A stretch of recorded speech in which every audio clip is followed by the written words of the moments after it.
नमस्ते स्टूडेंट्स, खुश रहो बेटिया हो। IJVN doctor Narendra Singh Shekhawat, assistant professor, department of Shalyatantra, faculty of Ayurvedic science, Jyoti Vidyapeeth.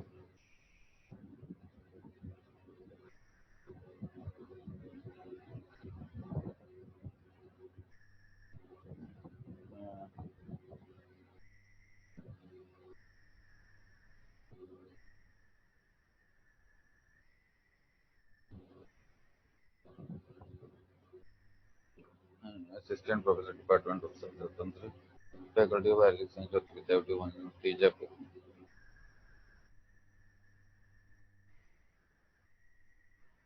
In previous class, we discussed about front show. Today's class, we will discuss about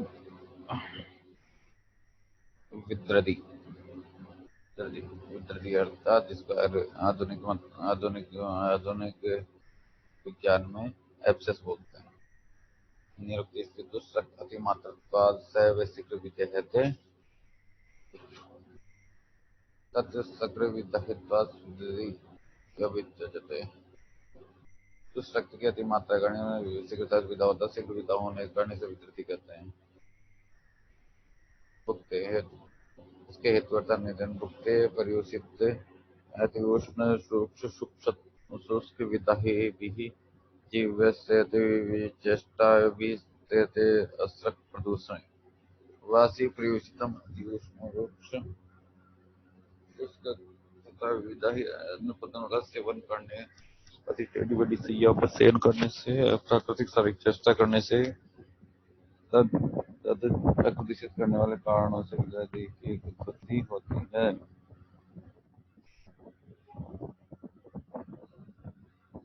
संप्राप्ति त्वक रक्त मांस मेदांसी पदुष्य अस्थि समाश्रित हैं। दोषा सोफम घने गौरम जनेति उस्सिता पृषम महामूलम रुजावंतव्रतम चापि अथवा आयतम तम औषधि तीरा विद्या से सड़िता।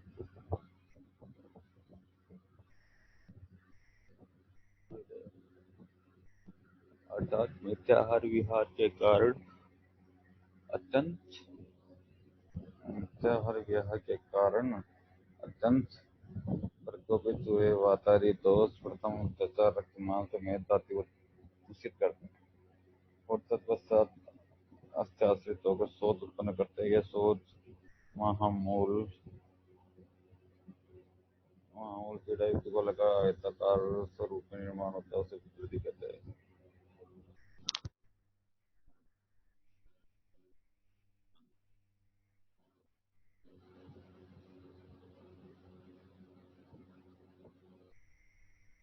वेद चरक विकृति अलग अलग वेद चरक में दो वेद किए हैं, तो उन विकृति के मुख्य दो वेद बाह्य विकृति और आभ्यंतर विकृति। और अकबट ने विकृति के सामर्थ्यों से बाह्य विकृति और आभ्यंतर विकृति बाह्य विकृति 6 प्रकार की बताई है। सुश्रुत ने भी 6 प्रकार की बताई है। वातज पित्तज कफज निपातज पतज और रक्तज। आभ्यंतर विकृति के भी 2 सरल उपरोक्त के अनुसार ही प्रकार होते हैं, परंतु लक्षण तथा चिकित्सा में समानता के कारण उनका स्वतः वर्णन नहीं किया जाएगा।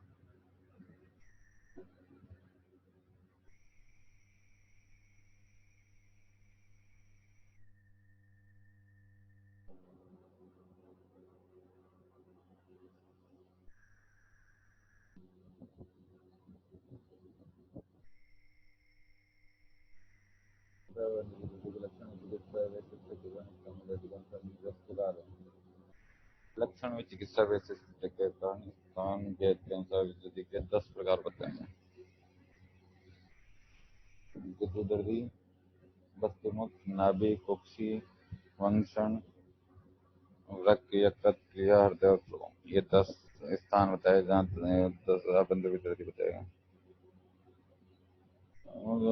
बाह्य विकृति मुख्यतः त्वचा, स्नायु, मांस धातु उत्पन्न होता है, उसका स्पर्श कंडेर के समान होता है। कंडराभा महारुजा इससे अत्यधिक वेदना होती है।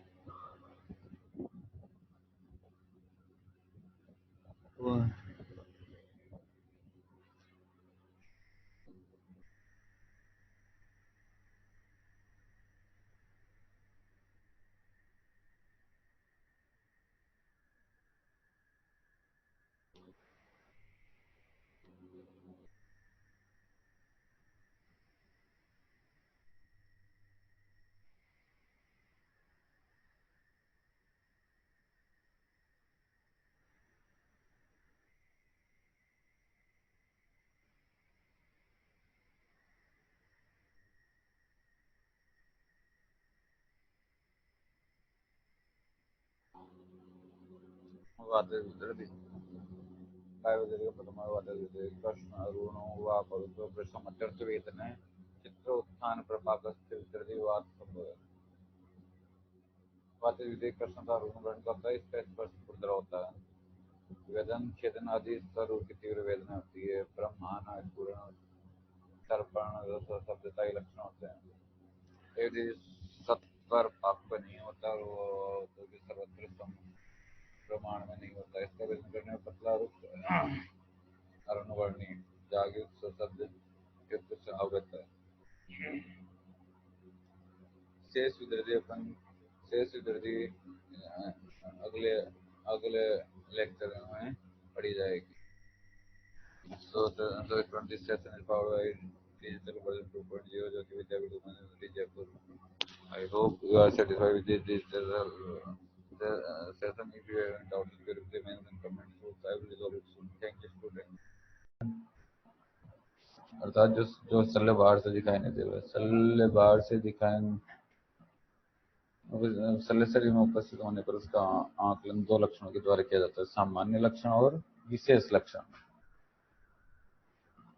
अपन सामान्य पढ़ेंगे पहले सामान्य अस्याम पीड़िका चितम सोपवेदनावंतम मुहुर्मुहुः शोणितस्राविणं बुद्बुदोन्नतं मृदुमांसश्चिवर्णं जानीयात् स शल्यो अयम् इति सामान्यलक्षणम् एतत् लक्षणं तम सुसुप्त सभी में बताया कि ये सुसुप्त सभी स्थान बताया कि वर्ण स्थान में श्रावण अर्थात कृष्णवर्णी पीड़िका उत्पन्न होने पर शोथ वेदना युक्त बार बार रक्तस्राव होने पर थोड़े स्थान से बुदबुदु बुलबुले निकलने पर मांस स्पर्श मृदु प्रतीत होने पर व्रण शल्य युक्त जाने अर्थात उसमें शल्य उपस्थित रखता है यह प्रश्न नष्ट शल्य का सामान्य लक्षण बहुत बहुत इम्पोर्टेंट है इसको याद करना बहुत ही जरूरी है सामान्य लक्षण अर्थात श्यावं पीड़िका अचितं शोकवेदनावन्तं मुहुर्मुहुः बुद्बुद मृदुमांसमनं जानीयात् स शल्यम् अयो इति अब अपन विशेष लक्षण पढ़ेंगे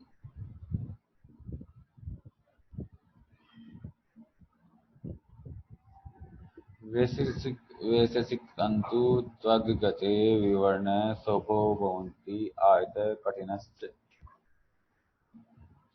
छब्बीस क्वेश्चन नंबर 11 में बताया कि त्वचागत वर्ण के क्या लक्षण है वो बताएं त्वग्गते विवर्ण सोपो भवन्ति आयत कठिनश्च त्वचा में शल्य होने पर तो किस में विवर्णता पाकिस्तान में विवरणता कठिनता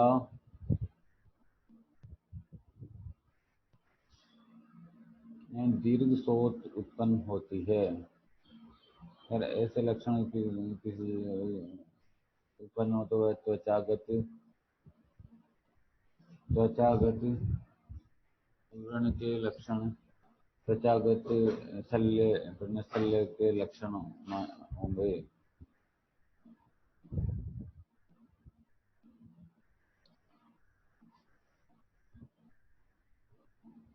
अब हम डिस्कस करेंगे मांसगत सोफा वृद्धि मांसगत शल्य के लक्षण मांसगते सोफा विवृद्धि शल्य मार्ग अनुसरो पीड़नाय सहिष्णुता जो उसको कुछ मांसगत से लक्षण है शल्य मांसगत होने पर शल्य मार्गस्थ व्रण का रोपण नहीं होता उसमें शोथ वृद्धि स्पर्श सत पाक जो से लक्षण होते हैं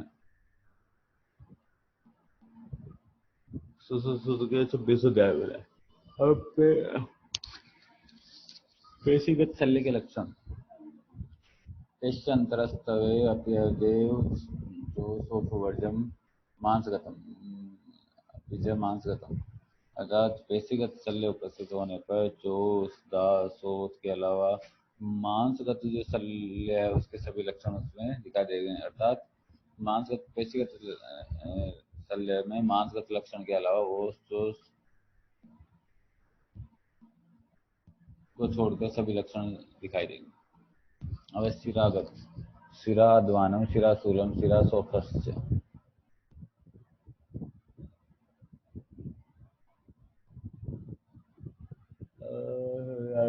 शिरा शिराओं में शल्य होने पर फूल जाती है, उनमें शोथ शूल उत्पन्न होता है।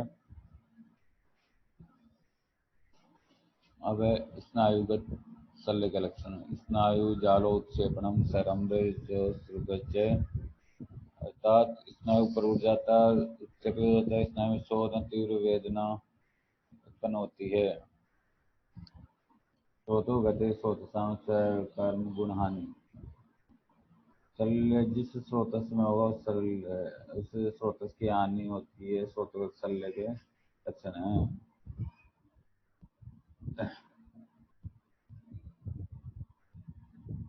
अब धमनीगत शल्य के लक्षण, धमनी में शल्य होने पर वहाँ झाग शुद्ध रक्त, झाग शुद्ध रक्त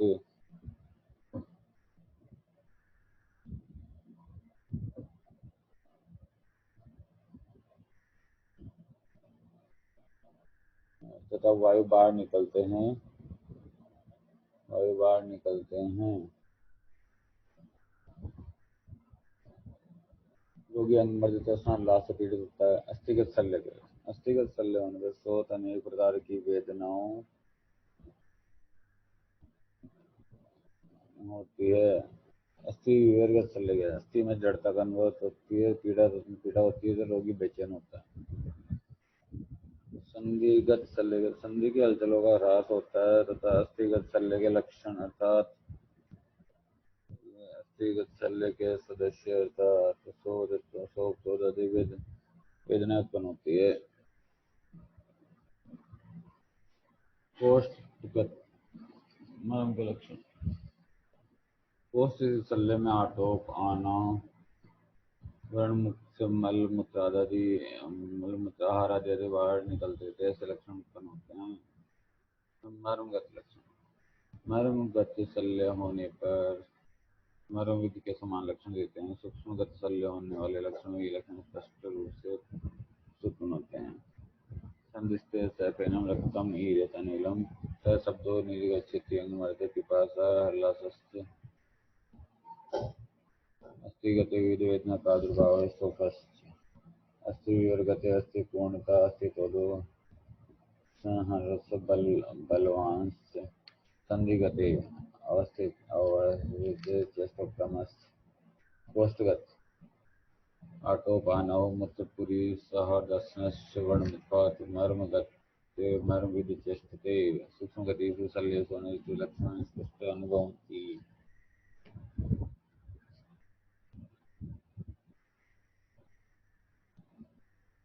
शल्ययुक्त व्रण के लक्षण, शरीर के उस अंग प्रत्यंग में अगर किसी व्रण में शल्य है तो उसके क्या लक्षण देंगे वो बोलेंगे। शरीर के उस अंग प्रत्यंग में सूची वेदना उद्वेदना शुद्धता गुरुता प्रतीत होती है तथा व्रण स्थान में दर्शन के कारण स्राव उत्पन्न होकर अत्यधिक पीड़ा होती है। रोगी उस अंग प्रत्यंग का निरंतर रक्षण करता है और शल्य होने वाले भाग पर बार बार संवहन करता है। दबाता है तब उस स्थान में शल्य उपस्थित हो है यह जान लेते हैं। निशल्य व्रण लक्षण, अल्पाबादम असूनस्य निरुजम निरुपद्रवम प्रसन्नम मधुप्रियंतम निर्घट्टन्नतम नैषण्यम सर्वतो दृष्टा व्यतागतम चिकित्सा प्रसारापंचम निशल्य अर्थात अल्प वेदना, किसी व्रण में शल्य निकल गया उसके क्या लक्षण होंगे। अल्प वेदना, शोथ रुझा रहित, किसी प्रकार का उपद्रव रहित, प्रसन्न व्रण जिसके किनारे मुलायम, निश्चल है जो व्रण उन्नत नहीं, और जिस व्रण का ऐसने के द्वारा यथा योग्य परीक्षण किया गया तथा व्रणयुक्त स्थान का प्रसारण अपंचन आसन से किया जा सकता, तब वह व्रण निशल्य मान लेते हैं, निशल्य जान लेते हैं। So student, this session is about digital version 2.0 जो कि topic of I hope you are satisfied with this digital session. If you have any doubts and queries, please mention in comments below. I will resolve it soon. Thank you, students.